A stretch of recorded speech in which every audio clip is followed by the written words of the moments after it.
Welcome back to Good Your Sleep, the quiet corner where even the loudest headlines are allowed to arrive softly, where words like shock and discover can be set down at the door like shoes, and what remains, the actual thing underneath the headline, can be held gently, turned over slowly, and examined.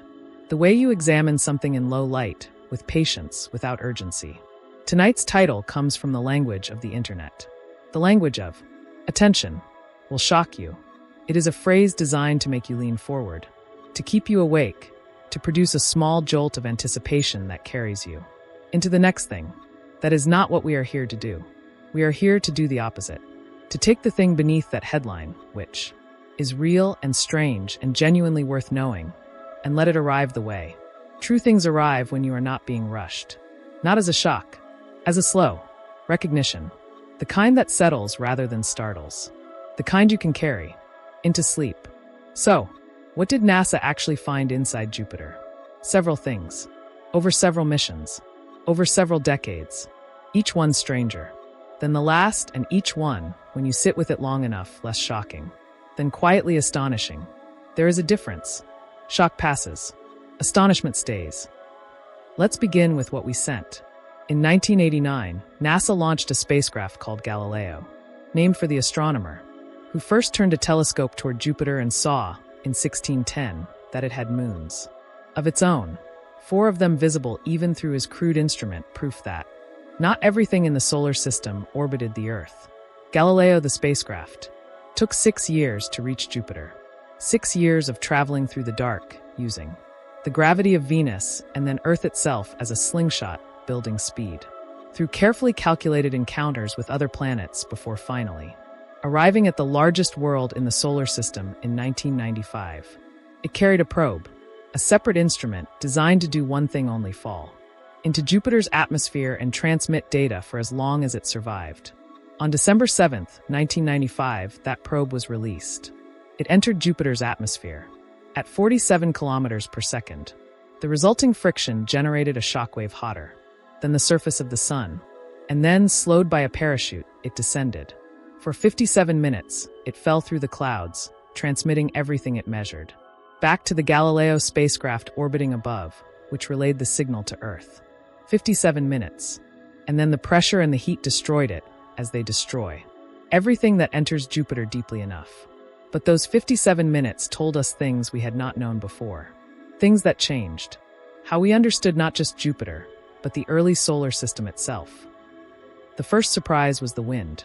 Jupiter's clouds, seen from outside, move in bands, alternating stripes of lighter and darker material, flowing in opposite directions, driven by the planet's rotation and its internal heat. They are beautiful in photographs, organized, almost calm-looking at the scale of the planet. But the probe fell through those clouds and found something different. The winds were not calming as it descended. They were strengthening.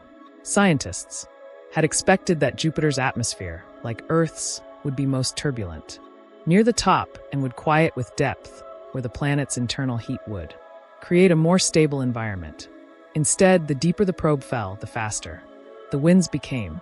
By the time it was transmitting from deep in the atmosphere, it was measuring wind speeds of more than 500 kilometers per hour.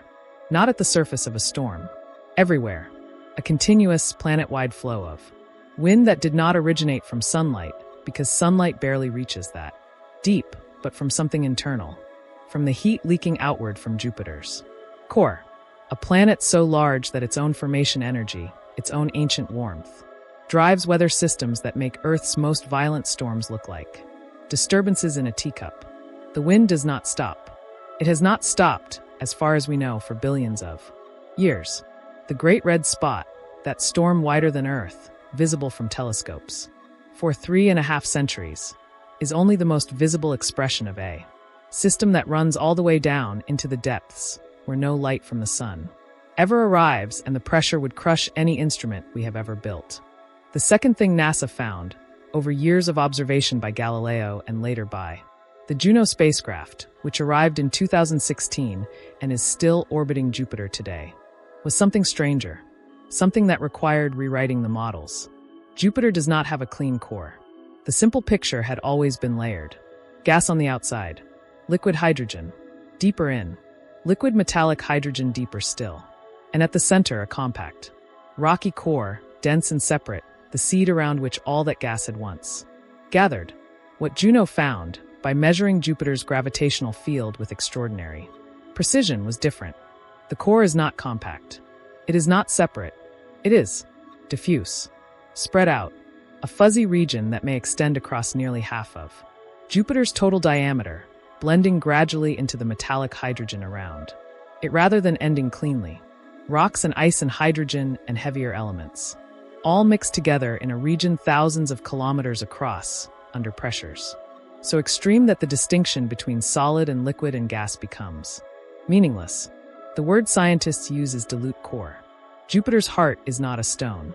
It is a gradient, a slow blending of one kind of material into another, under conditions that have no analogy in ordinary experience, at pressures millions of times greater than anything on Earth's surface. What likely happened is this. Early in the solar system's history, when Jupiter was young and still growing, one or more large objects collided with it. Not grazed it, impacted it deeply enough to shatter whatever compact core had formed, mixing that rocky material up into the surrounding layers. An impact large enough to scramble the heart of the largest planet in the solar system. And then everything just stayed mixed. For 4.5 billion years, Jupiter has been carrying the evidence of those ancient collisions in its interior ever since, too deep to see, only detectable by the subtle way its gravity deviates from what a cleaner model would predict. A giant planet, billions of years old, still carrying the scars of its early collisions hidden in its own heart. Then there are the lightning storms. Earth has lightning. It is dramatic, brief, the product of charge separation in water clouds, familiar enough that we have learned not to be frightened by it. Most of the time, Jupiter also has lightning, but Jupiter's lightning is not the lightning of water clouds. It was once thought that Jovian lightning, like Earth's, would be concentrated near the equator, where the most energetic weather occurs on our planet. Instead, Juno found that Jupiter's lightning clusters near the poles. Great storms, circling the polar regions in organized clusters, some of them enormous, stable, persisting across multiple orbits of the spacecraft. The polar storms of Jupiter are arranged almost geometrically. At the North Pole, 9 storms in a formation that has remained stable since we first observed it closely. At the South Pole, a central storm surrounded by 5 others. Nobody expected this. The geometry of it, the way the storms arrange themselves around the poles and maintain their positions relative to each other, not merging, not dissipating, held in place by the dynamics of the atmosphere in ways that are still being fully worked out, is unlike anything in our experience of weather. Earth's weather is chaotic. Jupiter's polar storms are almost orderly. A planet larger than 1,300 Earths, with 500 km/h winds running through its entire atmosphere, and at the poles, something that looks almost like a pattern. Almost like intention, though it is only physics. Physics working at a scale large enough that the results look like design. Let's come back to something closer. All of this, the dissolving core, the deepening winds, the geometric polar storms, was found not by going to Jupiter, but by listening to it, by sending instruments that could measure gravity, measure radio waves, measure magnetic fields, and translate those measurements into understanding. We have never seen the inside of Jupiter. No instrument we have ever built has survived long enough to transmit from deep within it. What we know, we know. The way a doctor knows the inside of a body without opening it, through the signals that pass through it, through the way it moves, through the subtle deviations between what we expected and what we found. Science is largely this. Not the dramatic moment of discovery, not the shock, but the long, patient work of measuring things you cannot see directly and reasoning carefully about what those measurements mean. The Juno spacecraft, right now, is still orbiting Jupiter, still measuring, still transmitting, still adding to the picture slowly the way all real understanding is added to. Not in flashes, but in accumulation. The headline says will shock you. The reality is quieter than that, and stranger and more lasting, because shock is a feeling that arrives and passes. But the knowledge that Jupiter's heart is a diffuse gradient of ancient mixed material, that its poles are organized into geometric storm clusters, that its Winds strengthen with depth rather than calming. That knowledge, once it is yours, changes what you see when you see that bright, steady light in the sky. It becomes something different. Not a dot, not just a planet, a world with a scrambled heart and ancient winds and storms that have been turning since before any human eye existed to see them. Somewhere above you tonight, or below the horizon, or rising somewhere on the other side of the Earth, Jupiter is there, still in its orbit, still warm at its fuzzy, diffuse core, still running its winds through depths we have never reached, still holding its polar storms in their strange, almost orderly arrangement, still transmitting radio waves that the Juno spacecraft, still circling it after years in orbit, is still measuring and sending home. The headline promised shock. What the science actually delivers is this: a planet so large and so old and so strange in its interior that understanding it keeps changing. That every instrument we send finds something we did not expect.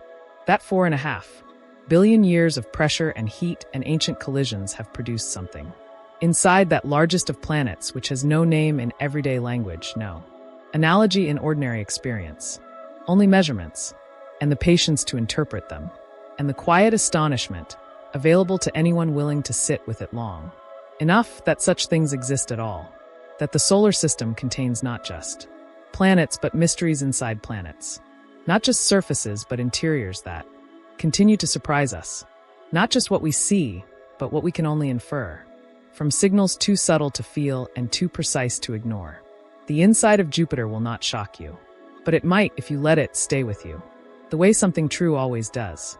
A diffuse heart, ancient winds, storms arranged almost like a pattern at the poles, and a spacecraft still circling, still listening, still sending back what it finds, because the finding is not finished.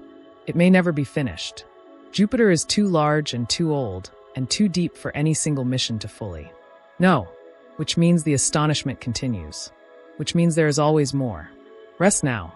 Jupiter is still being understood. You can afford to let it wait until morning. Asterisk, thank you for being here tonight. If the headline brought you here and the science gave you something quieter to leave with, something that settles instead of startles, then this did what it came to do. Come back whenever. The night has room for something large and strange. Sleep well.